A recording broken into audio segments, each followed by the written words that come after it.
How to get rid of a compulsion to be a communist. The person can't get rid of an obsession with communism. Look at how great of a temptation it is.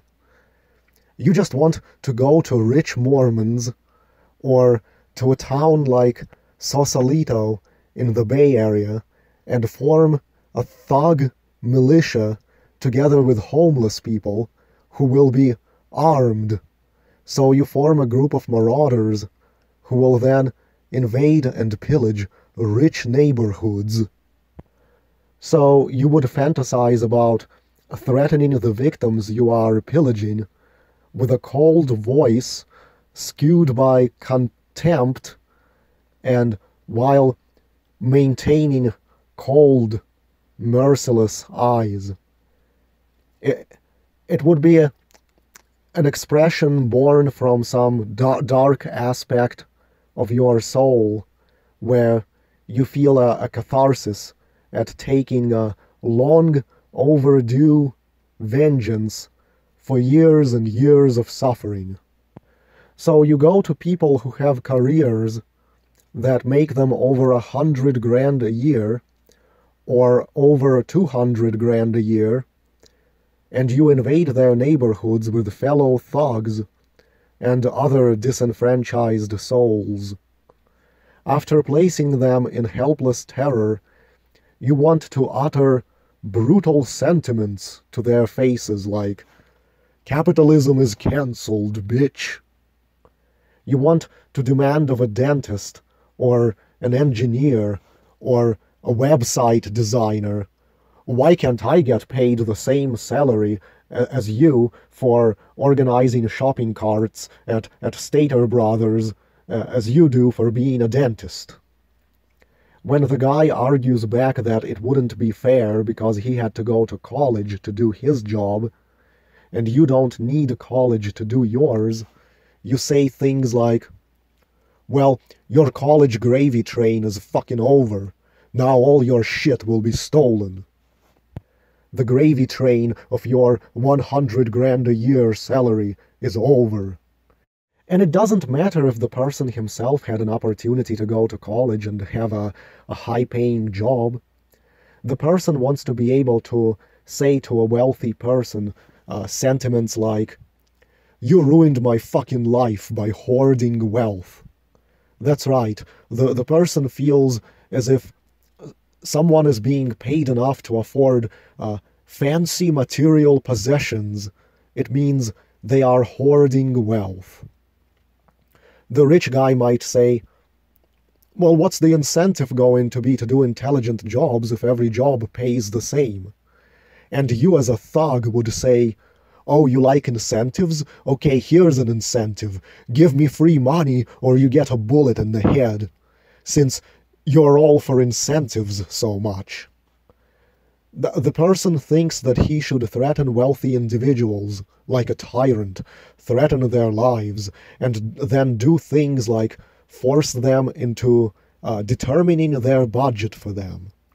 So a homeless thug sits down with a guy from a wealthy neighborhood like Sausalito and starts outlining how the rich guy must spend his budget so the homeless thug can be supported by the rich guy's money for free. For example, the rich guy might own a 2-story house on 2 acres. The homeless bum might tell him to buy only a 1-story house in a shitty neighborhood and give the rest of the money that would have been spent on a 2-story house to the homeless bum, so the homeless bum can also buy a 1-story house in a shitty neighborhood instead of living in a tent. The rich guy wants to buy a high-end, brand new automobile, but the homeless thug forces him instead to buy a cheap used car and give the rest of that money that would have gone to the brand new high-end car to the homeless bum, so he too can buy a cheap used car.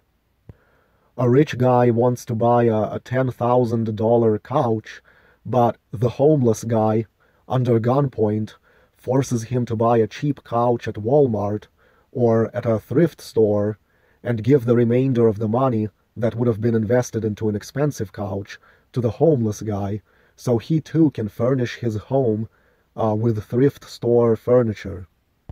A homeless guy wants to berate the rich guy. You ruined my fucking life by hoarding all the money. The tons of money the rich guy earns is considered hoarding. You forced me to suffer trying to find a job, waste my energy at a job, have the job ruin my health when it was not necessary because you had all this extra money. I didn't need to suffer working and scraping pennies together if you just bought a thrift shop couch and gave me the rest of the money. The person is fixated on this, fixated on menacing and robbing rich people. It doesn't matter if the person is intelligent enough to learn to do a high-paying job, or the person can go through college. It doesn't matter if you give the person a high-paying job. Like here, have this high-paying job, but just work for your own self. Now, even if the person has a high-paying career, he will still resent the rich people, even if he can be just as rich as them, just by working like them. Because if those rich people gave him free money, he wouldn't have had to suffer going through college or going to work every day. You can't cure this fixation. The person gravitates toward this fixation. When rich people build their homes, it involves a lot of different trades. There are landscapers, guys who lay floors, guys who frame the house, guys who put up drywall and paint walls. These are often menial jobs, and unless you actually own the business, where you are a contractor with a lot of employees, if you are just the laborer, you probably will be making just enough each month to afford rent. And those are exhausting jobs. So if you are one of those people, you want to become frustrated and attack the various rich people you have worked for.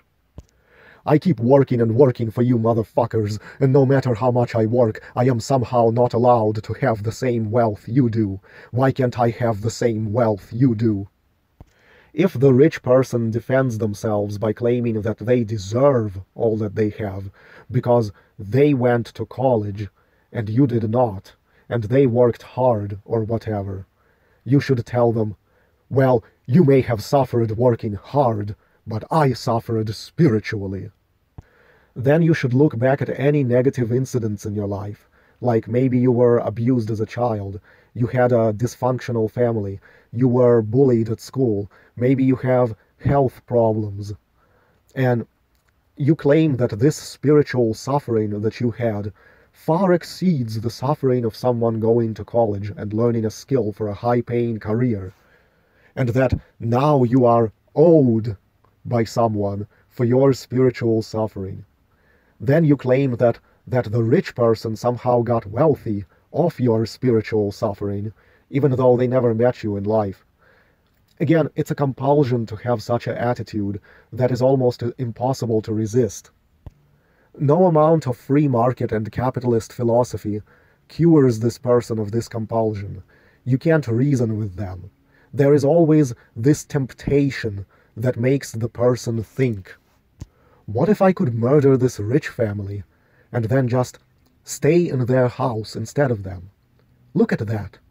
I'd have a great shelter, I'd have money to afford a woman and children of my own, I could relax by their swimming pool and not worry about paying bills. Look at how close at hand the salvation lies. No more anxiety about keeping your job or finding some job that will barely allow you to make ends meet. No more beating up your health at this job. And all it takes is the murder of some people you don't know, who don't mean anything to you, and all those problems go away. Or at least they should. They would if the fucking police did not exist. So how do you dedicate yourself to going through life and working and enduring all that stress and hardship when you have something like that always whispering in the back of your mind, saying, look at how easy it could be to end all of this stress and suffering. You get pissed off that police exists. Why is police forcing me to be poor by punishing me for robbing rich people? What is it to the fucking police? Why are they so interested in keeping me poor?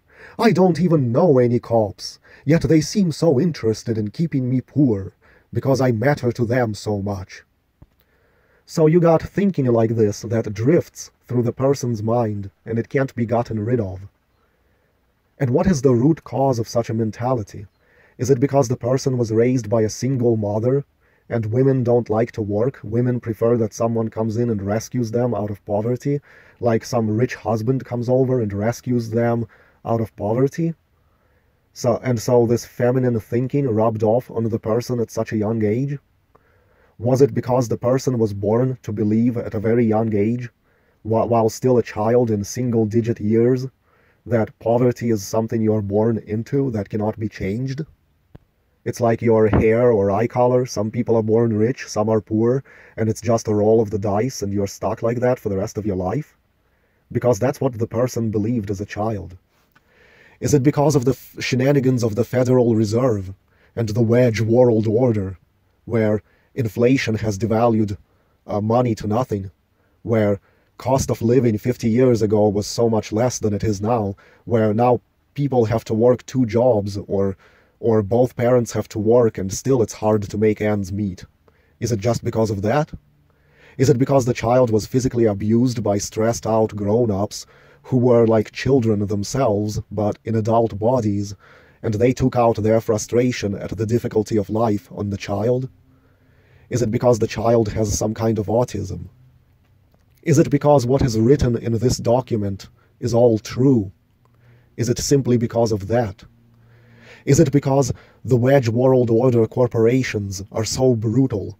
They have you jump through anxiety-inducing hoops just to get employed, where you have to be a conniving, brown-nosing rat in order to be welcomed aboard.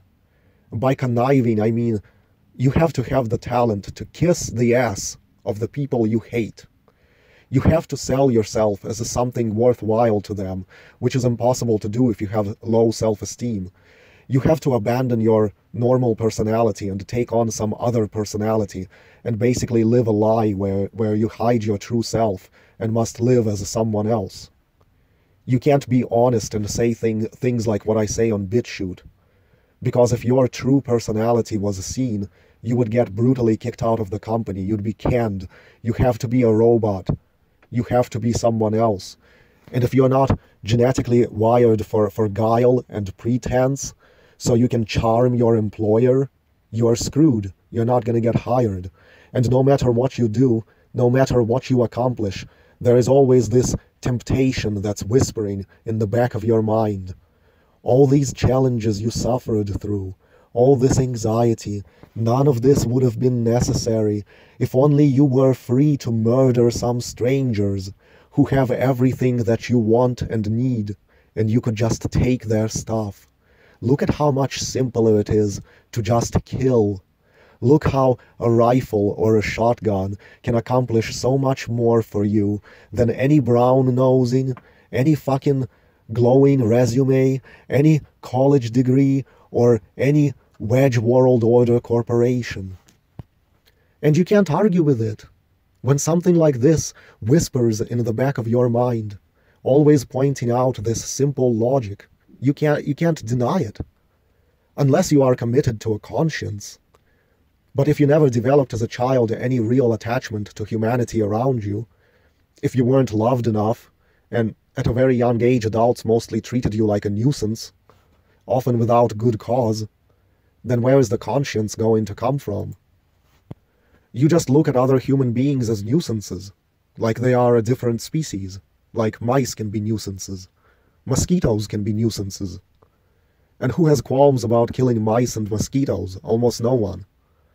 Look what different tradesmen who are envious of rich people could do out of contempt that they work laborious jobs and yet don't have the same material possessions as rich people. For example, a lowly painter, while painting the walls of a rich person's house, can turn on their air conditioner, which will suck in all the paint spray out of the air. This will destroy the air conditioner that could be worth $30,000. Usually when rich people are building their houses, they're not living in them while they're being built, so they're not there to look out for those things to make sure they don't happen. Then the painter says, I didn't know this would happen, and he'd only get fired. He wouldn't even have to pay for destroying the air conditioner. A guy who is installing cabinets could dent the drywall on purpose while moving a cabinet into the house, so the rich guy has to pay for a drywall repair. Paint could be accidentally spilled on the brand new floor of a rich person's house, which actually won't be accidental. Landscapers could mix salt into the soil that they use for landscaping, so when they plant the rich customers $20,000 worth of trees and shrubs, in a few days those trees and shrubs will start dying off and nobody will know why, and it will have wasted $20,000 of the rich person's money. They could collect salt by going to the ocean, taking up buckets of ocean water and evaporating it and then collecting the rind that gets left behind, which would probably take forever to do. So all the resentful laborers and tradesmen in this world would agree together to sabotage rich people's budgets by having accidents within their homes, accidents being in quotation marks. Imagine telling rich people, you better make sure I don't end up homeless, because if I do, I'll be down on this street with all the homeless tents, passing out flyers, urging these homeless to come together and do a pillaging invasion of your houses.